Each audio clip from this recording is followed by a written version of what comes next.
19강을 시작하겠습니다.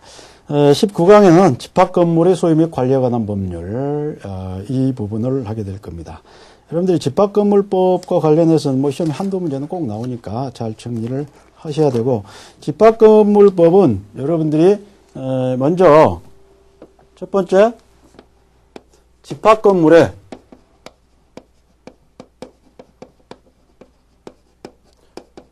구성, 어떻게 해서 구성이 되는가, 이걸 먼저 검토를 하셔야 됩니다. 여기서는, 우리가 일반적으로 이제 어떤 건물을 소유한다 그러면 단독 소유에 있어서는 뭐 이런 문제가 발생하지 않습니다. 그런데 여기 하나의 건물을 여러 사람이 구분해서 소유를 하기 때문에, 구분해서 소유를 하기 때문에 구분 소유와 관련해서 이 구분 소유권과 관련해서 첫 번째, 전유 부분이라는 부분이 나옵니다. 전유 부분. 구분 소유권의 객체가 되는 부분이죠. 다음에 두 번째로 공용 부분이 문제가 되죠.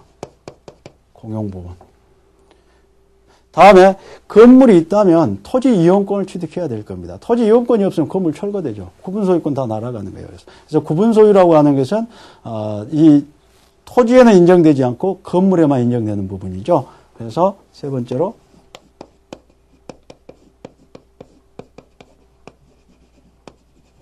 이 대지 사용권이 있을 겁니다. 그래서 이 부분들을 쭉 여러분들이 공부를 하시고, 이게 또 하나 이제 여기서 또 검토해야 될 게 하자와 관련해서, 만약 건물에 어떤 하자로 인해서, 설치 보존상의 하자로 인해서 제3자에게 손해를 끼친 경우가 있을 거예요. 그래서 하자로 인해서 손해 발생한 경우, 이 하자를 어디에 있는 것으로 볼 것이냐, 여기에 있는 것으로 볼 것이냐, 여기에 있는 것으로 볼 것이냐, 이게 문제가 될 거고, 그리고 마찬가지로 담보 책임을 검토를 하셔야 될 겁니다. 그리고 이제 다음에 두 번째로 우리가 검토를 해야 될 게, 이제 이 집합 건물에서 전유 부분, 공용 부분, 대지 사유권에 이게 소유 부분과 나오고, 소유 부분하고 이게 관리 부분, 관리 관계를 이렇게 검토를 해야 될 거예요. 그래서 이제 이 전유 부분과 관련해서는 구분 소유권자의 권리와 의무가 있을 것이다. 한 동의 건물에 여러 사람이 여러 가구가 살다 보니까 이 권리 의무가 대단히 중요합니다. 특히 의무가 문제가 되겠죠. 그 건물에 설치 어떤 보존에 해가 되는 행위라든가 공동이익에 해가 되는 행위를 하면 안 된다라는 그런 의무 규정이 있을 수밖에 없겠죠. 그래서 이 의무를 위반했을 때 어떻게 하겠느냐 해서 네 가지들을 이렇게 규정을 해놓고 있죠. 행위 정지 청구권, 그리고 사용 금지 청구권, 그리고 경매를 명할 것을 법원에 청구할 수 있고, 그리고 점유자에 대한 조치들 해서 의무를 위반했을 때 이런 것들을 검토를 하시면 될 거예요. 그리고 이제 공용 부분에 대해서는 우리가 민법상의 공동 소유에서 공유 지분, 공용 부분도 이제 두 개로 이렇게 나눠. 법정 공용 부분하고 규약상 공용 부분으로 이렇게 나누고, 대지 사용권도 법정 대지와 규약 대지로 이렇게 나눕니다. 이렇게 해서 이게 이제 여기에 보존행위는 어떻게 할 것인가. 그리고 공유에도 똑같이 공유 지분 있었을 때 공동 소유에 있어서 각 공유자들이 했던 것도 이렇게 비교하면 될 것입니다. 사용은 어떻게 할 것인가. 그리고 이게 관리는 어떻게 할 것인가. 그리고 공용 부분을 변경했을 때는 어떻게 할 것이냐. 그리고 이제 이 전유 부분은 이건 전유 부분과 공용 부분에 처분의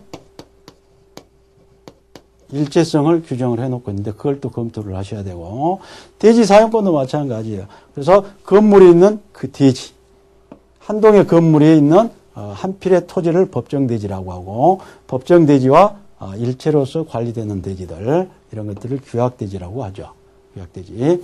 그리고 대지 사용권에 대한 어떤 것 공용을 공동 소유를 하겠죠. 여기에 지분이 있겠죠. 지분.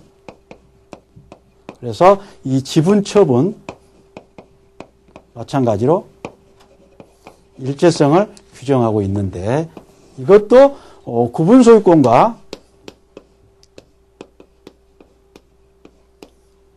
대지 사용권의 처분 일체성이겠죠.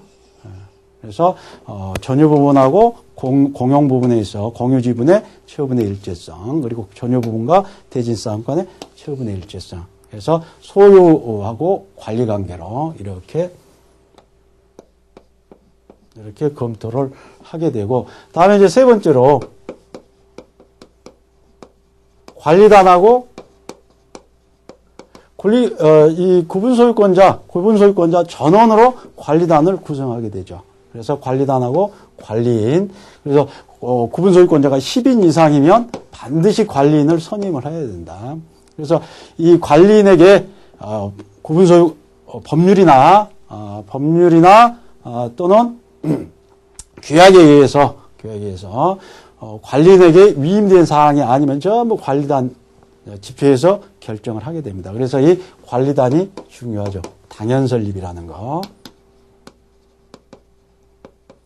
설립된다. 그리고 네 번째 규약. 그리고 다섯 번째 이제 뭐 복구, 재건축.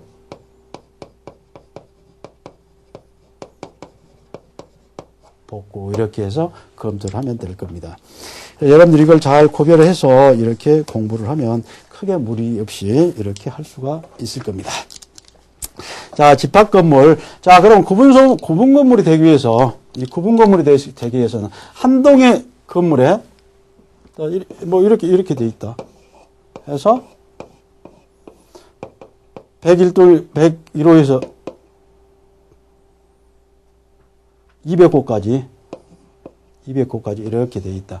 그러면 한 동의 건물이 하나의 소유권으로 이렇게 등기가 될 수 있고 구분 건물로 이렇게 별개의 소유권으로 이렇게 될 수가 있을 텐데 그러면 어떤 게 구분 소유권이 인정될 수 있는 요건이 뭐냐면 객관적 요건하고 주관적 요건이 같이 갖춰져야 돼요.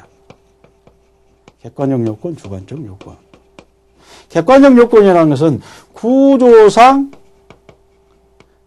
이용상 독립성이 있어야 된다는 얘기죠. 그래야 구분 소유가 인정이 됩니다. 건물 자체가 구조 자체가 독립성이 없다든가 이용상 독립성이 없으면 인정이 안 됩니다.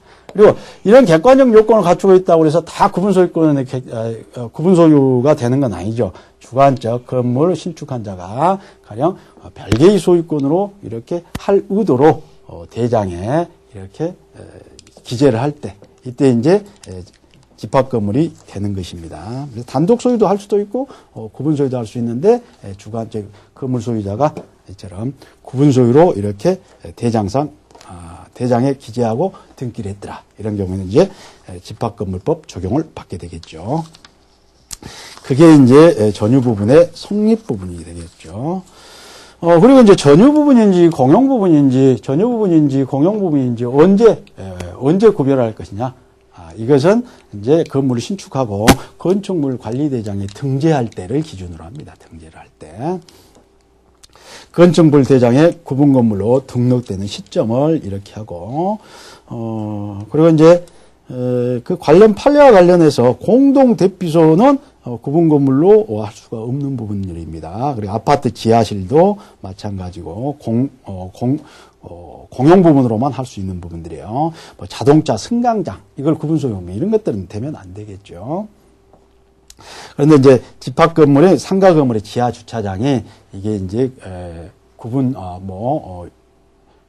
층과 1층과 지층이 별도로 구별이 돼 있고 이용상 별도로 독립해서 이용할 수 있고 이런 경우에는 구분 소유권의 객체로 되는 걸로 우리 판례는 이렇게 하고 있습니다. 그래서 그 관련 판례에 A, B, C는 이게 공용 부분으로 되는 부분이고 구분 소유 객체로 되지 않습니다. 근데 D 부분은 구분 소유 객체로 된다라는 거고. 그리고 이제 상가 건물 이 구조상 이용상 독립성이 있어야 된다고 그랬는데 특히 이제 뭐 대단히 뭐 상가 건물들이 뭐 동대문이나 뭐 명동에 많이 있죠. 이럴 때는 별개의 그 점포들이 별개의 소유권자 별도로 분양받습니다. 그런데 이런 제한 때문에 구조상 이용상 어떤 독립성이 없기 때문에 단독 이렇게 소유가 등기가 안 되는 겁니다. 그래서 공유 지분으로만 등기를 할 수 있어요. 그럴 때는. 그래서 이제 소유권 어떤 그 행사가 자유스럽지 못하다. 제약을 받는다. 그래서 상가 점포에 한해서는 별도의 요건을 갖추면 별개로 이렇게 구분 소유권으로 등기를 해주고 있습니다. 구조상 이용상 독립성이 없어도. 그런데 이제 여기는 4가지 요건이 있습니다. 하나, 둘, 셋, 넷. 하나는 뭐냐면 이게 건축법에서 얘기한 판매시설이거나 또는 운수시설이어야 돼요. 예, 점포가 건물이 판매 및 또는 운수시설이어야 된다. 판매 또는 운수시설이어야 된다. 그리고 바닥 면적이 1000평방미터가 넘어야 됩니다. 1000평방미터가 넘어야 되고 그리고 바닥에 경계를 식별할 수 있는 경계표를 견고하게 설치해야 돼. 우리 령에는 대통령령에는 3cm 이상의 넓이로 이 경계를 바닥 재질과 다른 견고하게 시설해야 된다. 스테인리스라든가 뭐 이런 것들로. 그리고 바닥에 호수를 각 호에 번호를 견고하게 설치를 해야 됩니다. 시설해야 된다. 이것도 세로 가로가 5cm, 세로가 10cm 이상의 넓이로 이렇게 견고하게 시설을 해놔야 됩니다. 이랬을 때는 이제 그 점포들도 구분 점포, 구분 소유의 객체가 된다. 다음에 이제 공용 부분, 공용 부분은 법정 공용 부분과 규약성 공용 부분이 있다고 그랬죠. 법정 공용 부분은 이게 누가 보더라도 공용 부분으로 될 수밖에 없는 것들이죠. 계단이라든가 베란다라든가 외벽이라든가 이런 것들은 구분 소유 객체가 될 수 없는 거고, 규약상 공용 부분은 이건 전유 부분인데 원래는 전유 부분인데 규약에 의해서 이렇게 공용 부분으로 만들어 놓은 부분들입니다. 그래서 101동을 원래는 구분 소유 객체가 되는데 회의실로 쓰기 위해서 공용 부분으로 이렇게 만들어 놓은 경우. 이게 규약상 공용. 법정 공용 부분은 이건 공용 부분이라는 취지를 등기할 필요가 없겠죠. 이런 경우에는. 그런데 이제 규약상 공용 부분은 당연히 원래는 구분 소유 객체가 되는 것인데 공용 부분을 만들어 놓은 것이기 때문에 규약으로 아파트 관리 규약으로 만들어 놓은 것이기 때문에 이 경우에는 취지를 등기를 해야 됩니다. 이런 것들. 다음에 건물의 대지. 이 대지도 일반적으로 대지 사용권은 소유권이 일반적이겠지만 여기에 이제 소유권을 취득해서 이자들이 자기들 땅에 건물을 짓는 게 일반적이겠지만 지상권을 설정해서도 이렇게 집합 건물을 소유할 수가 있겠죠. 또는 전세권을 설정한다든가 또는 토지 임대차를 장기 토지 경관 건물을 소유하기에는 토지 임대차, 식목체임이나 이런 것들 토지 임대차는 장기 제한이 없기 때문에 평년에서 이렇게 할 수도 있겠죠. 그래서 소유권 이외의 권리가 대지 사용권이 될 수 있다. 여기는 법정 대지. 그래서 한 동의 건물, 집합 건물이 한 동의 건물이 소유하는 한 필의 토지, 이게 법정 대지고, 그리고 이제 규약 대지. 규약 대지는 법정 대지는 아닌데 법정 대지와 일체로서 관리되는 그런 대지들, 이런 것들을 규약 대지라고 하죠. 그래서 어떤 테니스 코트라든가 아니면 주차장을 소유하기 위해서 어떤 그 토지를 소유한다든가 대지 사용권을 취득한다든가 이런 것들은 규약 대지가 되겠죠. 그리고 원래는 한 필의 토지였는데 이게 일부가 멸실되어서 이 부분이 다른 토지로 됐다든가 이런 경우에는 규약상 대지, 과거에는 법정대지 또 분할로 인해서 법정대지에서 탈락된 부분들 이런 것들을 규약상 대지라고 한다. 건물의 하자와 담보 책임을 검토하면 건물의 어떤 그 보존상의 하자로 인해서 타인에게 손해를 발생했을 때, 그러면 이 타인의 어떤 권리가 더 많이 보호되기 위해서는 공용 부분에 하자가 있는 것으로 하는 게 좋을까요? 전유 부분에 하자가 있는 것으로 보는 게 좋을까요? 여기에 있는 게 좋겠죠. 왜냐하면 이 부분은 다 권리금을 가지고, 그 지분만큼 권리금을 가지고 있기 때문에. 그래서 피해자를 보호하기 좋겠죠. 그래서 이거는 공용 부분에 있는 것으로 추정을 합니다. 추정.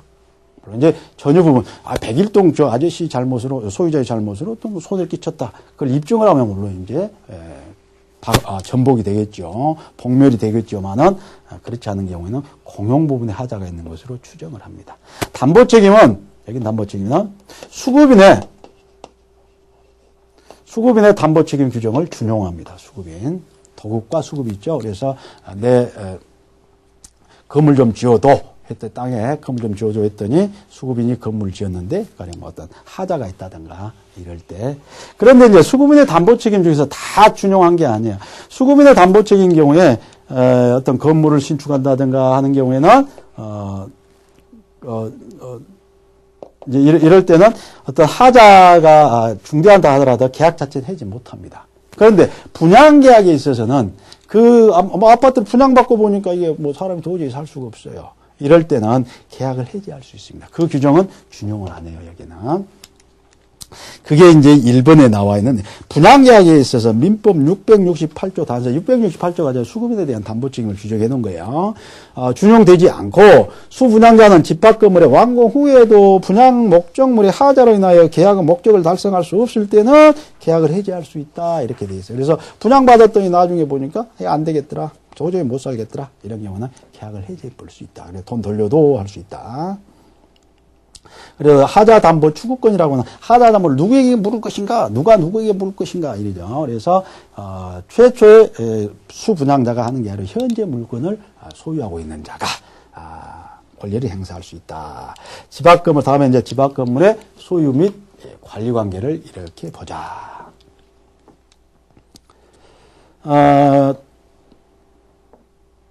만약에 이게 이제 결국 이제 권리 의무 관계, 권리와 어떤 권리가 있고 어떤 의무가 있는가. 물론 이제 그 전유 부분에 대해서는 단독 소유권자처럼 사용 수익할 수 있겠죠. 공용 부분에 대해서는 그렇지 않죠. 공용 부분에서는 지분을 갖죠. 공유를 합니다. 공용 부분에서는 공유를 하고, 이 공유에는 지분이 있다고 그랬어요. 지분. 그런데 이 지분은 어떻게 할 것이냐라는 거예요. 전유 부분의 면적 비율로, 그러니까 1의 면적 비율로 공용 부분에 대해서 지분을 가지고 있다. 그리고 이제 구분 소유자는 전유 부분 또는 공용 부분을 보존 개량하기 필요한 범위 내에서 다른 구분 소유권자의 전유 부분을 사용할 수 있다. 이것도 상린관계 규정이죠. 이거. 다음에 이제 의무 위반자에 대한 조치를 한번 보자. 보존행위라든가 보존에 해가 되는 행위라든가 공동이익에 해가 되는 행위를 하면 안 된다라고 규정을 해놨어요. 위반했을 때 어떻게 했느냐, 5조에 규정해놨는데, 그게 위반하는 행위를 하더라, 이런 경우에는 뭐 보존행위 해가 되는 행위를 하고 또는 공동이익에 반하는 행위를 하더라, 이런 경우는 행위 정지 청구를 할 수 있습니다. 근데 여기서 이제 여러분들 주의할 것은 소로서 반드시 법원을 통해서 하는 경우가 있고 법원을 통하지 않는 경우가 있어요. 이 사용 금지 청구와 경매를 명확한 청구는 이건 반드시 소송을 통해서 해야 돼요. 소송을 통해서 하려면 이 관리단 집회 결의를 거쳐야 돼요. 근데 사용 금지 청구는 관리단 집회 구분 소유자 및 이 지분의 4분의 3 이상의 결의가 있어야 돼. 이것도 마찬가지야. 행위 정지 청구는 이건 소송으로 안 해도 상관이 없어요.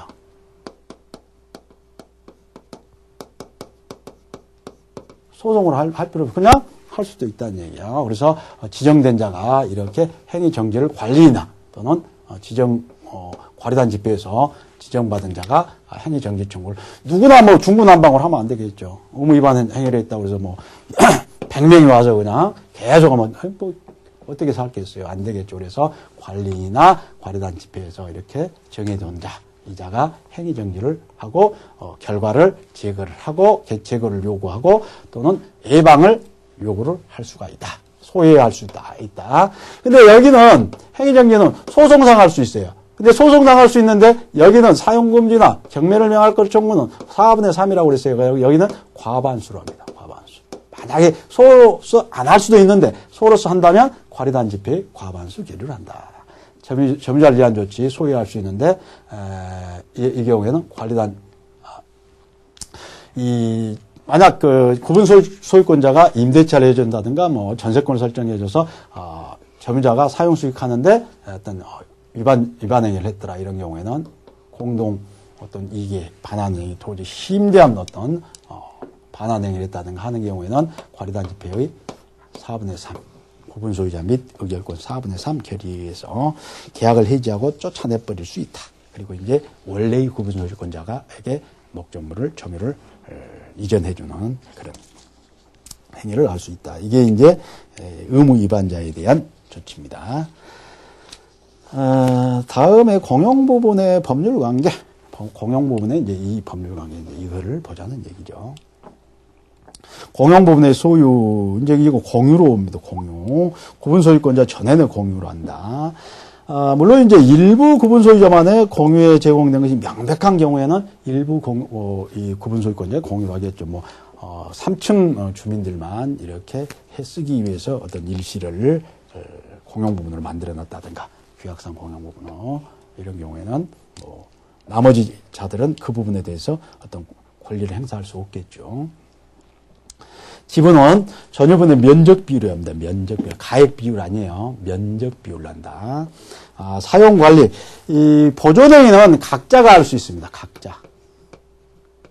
사용은, 우리가 이 공유에 있어서는 사용은 공유물 전부에 대해서 지분 비율로 사용할 수 있다고. 여기 지분 비율로 사용하면 안 되겠죠. 그래서 이것은 용도에 조차, 승강기다 그러면 승강기 용도로 그냥 사용하는 거예요. 평수 넓거나 적거나. 그래서 용도에 조차 사용한다. 관리행위는 어떻게 할 것이냐? 과반수 결의합니다. 과반수 결의하고, 이 변경, 공용 부분을 지금 변경하고 싶다.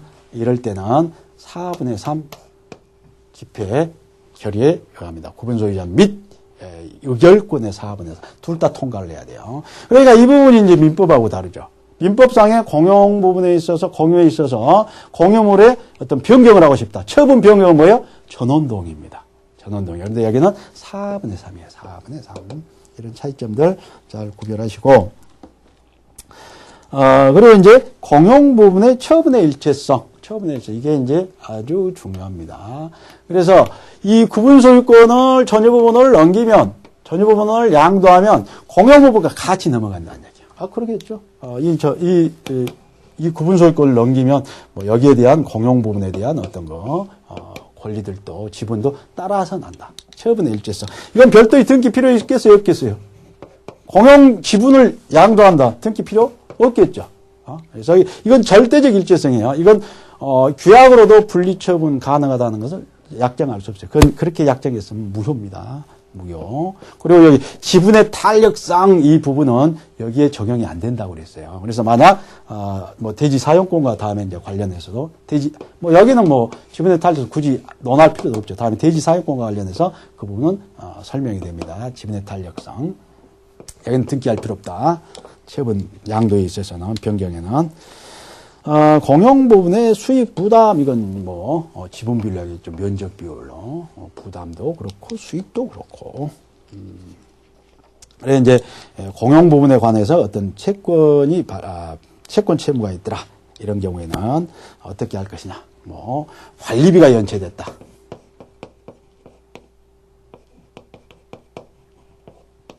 이 백일동 사는 사람이 갑동이가 관리비 연체하고 이사 가버렸어요. 을동이가 들어와 살고 있어요. 이랬을 때 이 연체 관리비에 대해서 우리 어느 부분까지 책임을 지겠는가 이게 문제가 됩니다. 그래서 이 전유 부분에 관한 관리비 이 부분에 대한 관리비는 승계 안 됩니다. 이 부분에 대해서는. 그런데 공용 부분에 대한 관리비, 여기에 대한 관리비에 대해서는 승계가 된다라는 게 우리 판례입니다. 판례요. 이 공용 부분에 대한 관리비는 승계가 돼요. 그런데 전유 부분에 대한 관리비는 승계가 안 돼요. 이자한테 가서 받으라는 얘기예요. 그리고 이제 관리비가 이제 연체됐다. 연체이자. 연체이자에 대해서는 어떻게 하겠느냐라는 연체이자. 연체이자 이 부분에 대해서는 승계가 인정되지 않습니다. 이게 우리 판례예요. 그게 이제 박스 안에 들어와 있는 거예요. 5번 관리비 납부를 연체할 경우에 부과되는 연체료는 위약벌의 일종이고 전 구분 소유자가 관리비 납부를 연체함으로써 인해 이미 발생하게 된 법률 효과까지 그대로 승계하는 것은 아니라 할 것이어서 공용부분 관리비에 대한 연체료는 특별 승계인에게 승계되는 공용부분 관리비에 포함되지 않는다. 그래서 공용부분의 관리비는 이게 승계가 된다고 그랬어요. 그런데 연체이자는 승계 안 된다고 그랬어요. 그리고 이제 우리가 관리단하고 관련해서 뭐 입주자 대표자 회의, 입주자 대표자 회의.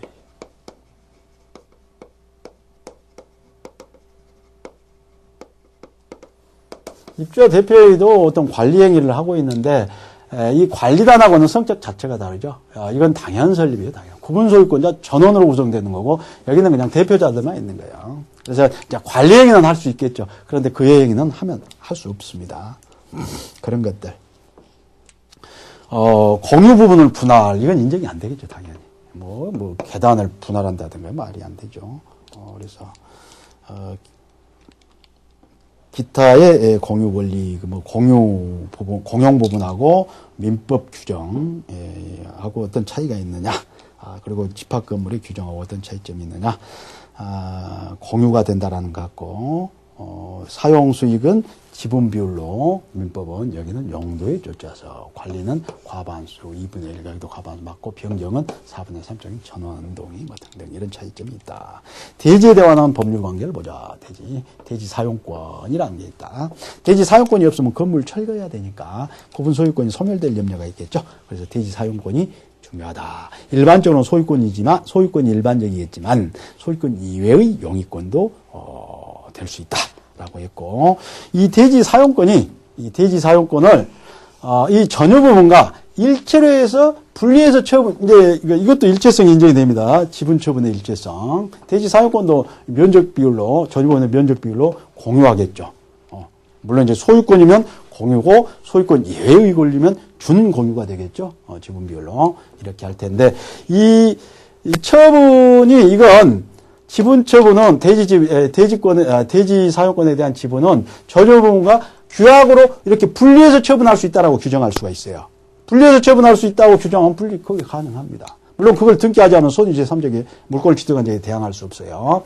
그런데 만약 그런 규정이 없다. 그러면 이 전유 부분하고 대지 사용권도 마찬가지로 일체로서 처분해야 된다라는 게 이게 일체성, 지분의 일체성. 그러니까 공용 부분의 일체성은 이건 절대적이에요. 이건 다른 규약으로 달리 정할 수가 없어요. 그런데 대지 사용권의 지분의 처분의 일체성은 이게 규약으로 달리 정할 수가 있습니다. 이런 차이점이 있다. 이건 절대적 일체성, 이건 상대적 일체성. 그리고 이제 대지권, 그래서 이제 대지 사용권이 전유 부분과 분리 처분이 금지돼 있다. 금지돼 있는 등기돼 있다. 건물 부분에. 그러면 그 취지가 등기돼 있다. 그럼 대지권, 그걸 보고 대지권이라고 합니다. 그래서 일체로 처분되는 것을 대지 사용권이 구분 소유권과 일체로 처분되니 대지 사용권이다. 대지권이라고 한다. 그 대지 사용권을. 대지권 표시 등기는 집합 건물에 등기 부여하는 것이고, 다음에 보니까 대지권 등기의 효과로서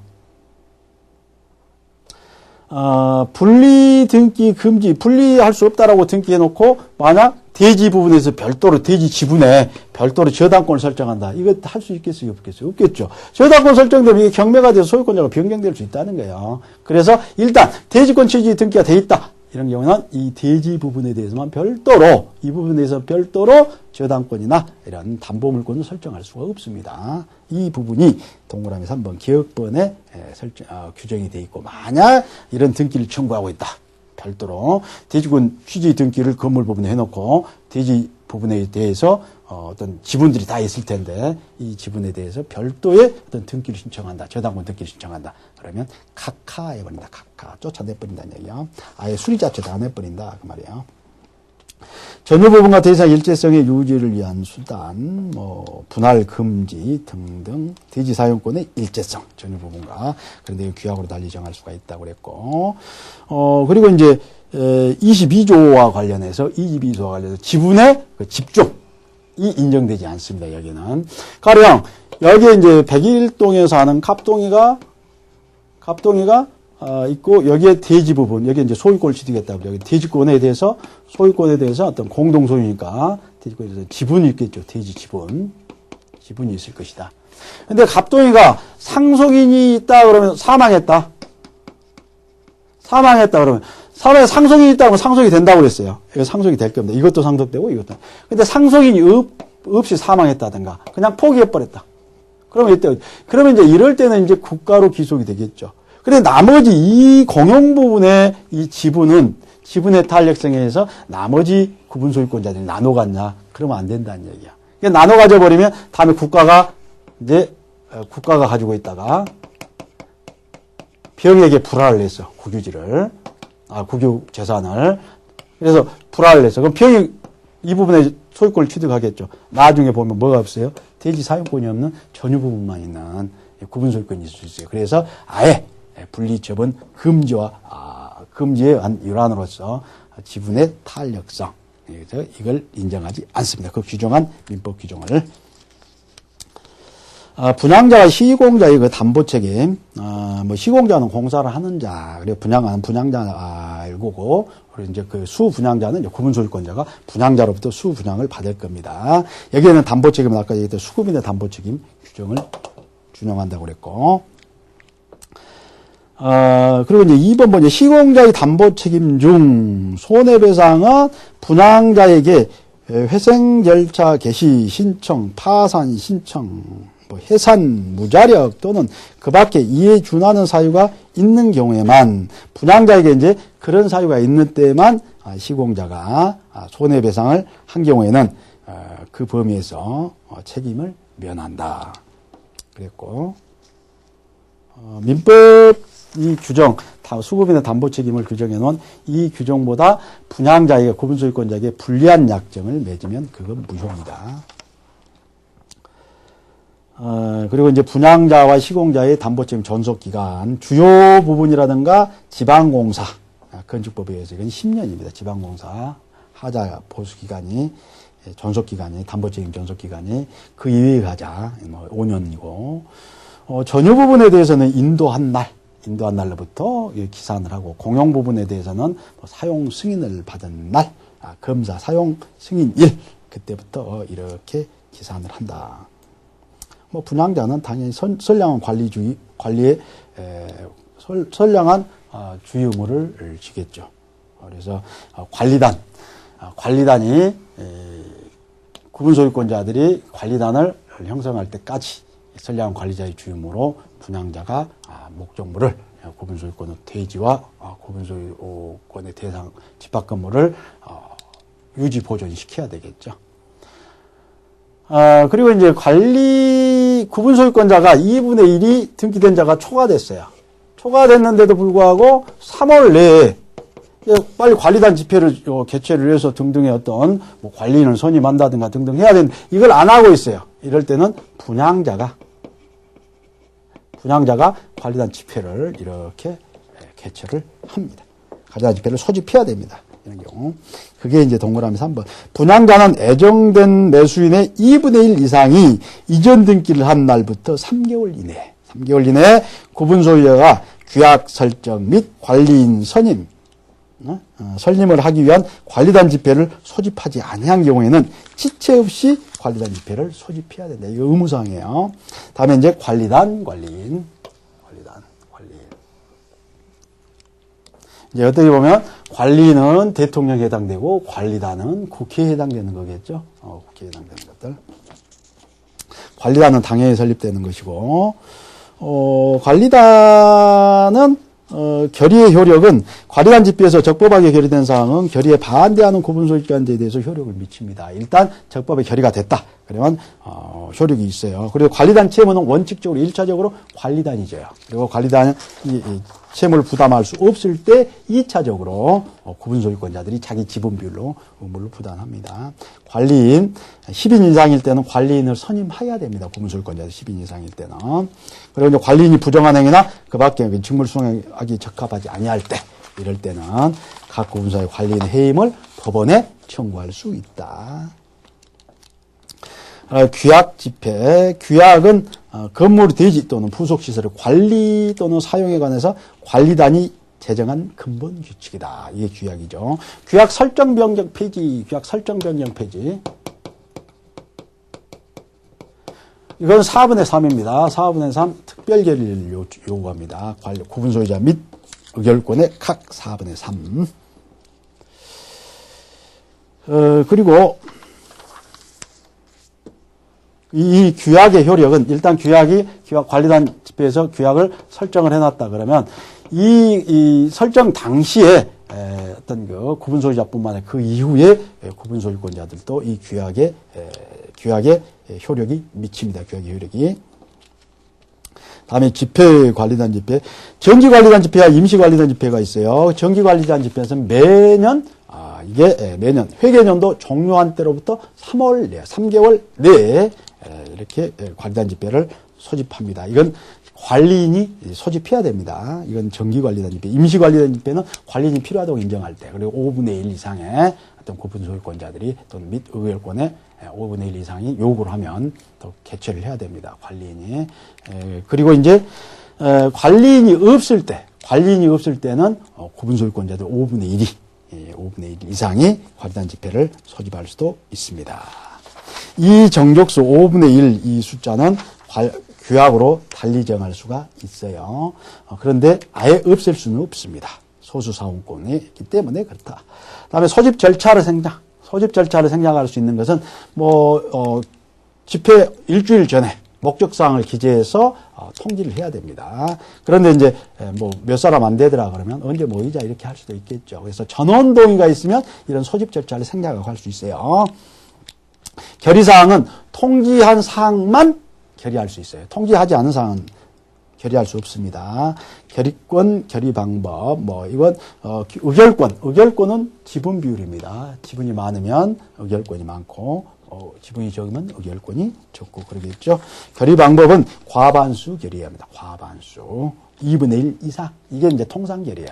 특별히 이제 4분의 3이라든가 규정되어 있지 않는 한 과반수. 5분의 4. 서명 결의 5분의 4입니다. 서면에 의해서 연판장 돌려서 결의가 있는 것으로 가름해버리는 경우. 다음에 이제 재건축과 복구가 있는데, 재건축은